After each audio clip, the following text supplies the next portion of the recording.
soko wanalipa kodi Chama cha Mapinduzi, kwa maana wamepangishwa na Chama cha Mapinduzi. Na ndio maana unakuta kwenye ule mgogoro wa zile meza zile, Chama cha Mapinduzi wana uwezo wa kufanya chochote, kwa sababu wao ndio owner.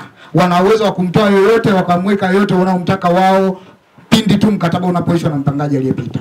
Sasa hawa mafundi cherehani hawatambuliwi na Chama cha Mapinduzi. Jamani, naongopa mafundi? Sasa mbona hamsemi? Hawatambuliwi na Chama cha Mapinduzi. Ninalotaka kulisema hivi, tunavyozungumza Chama cha Mapinduzi wapo kwenye mpango wa kuwafukuza hapa walipo.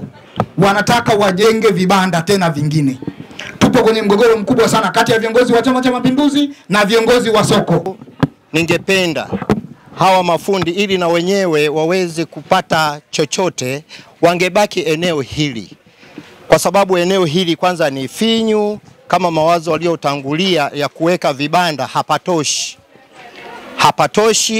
Kwa hiyo ningeomba nafasi hii ingebaki kwa ajili ya kupatia riziki hawa mafundi cherehani pale ndani, kwa sababu soko hili linamilikiwa na Chama cha Mapinduzi.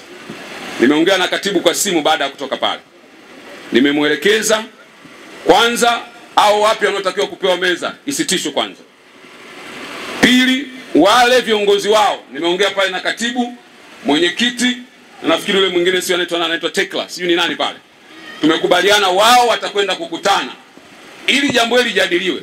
Kama kuna mtu amekula pesa za hawa mabinti ambao wanajitafutia kwa jasho na serikali inaendelea kuwatengenezea mazingira, alafu anataka kuwanyang'anya haki yake, Mheshimiwa Rais hatakubali hicho, na mimi nitamwakilisha kuhakikisha mabinti hao wanapata haki zao.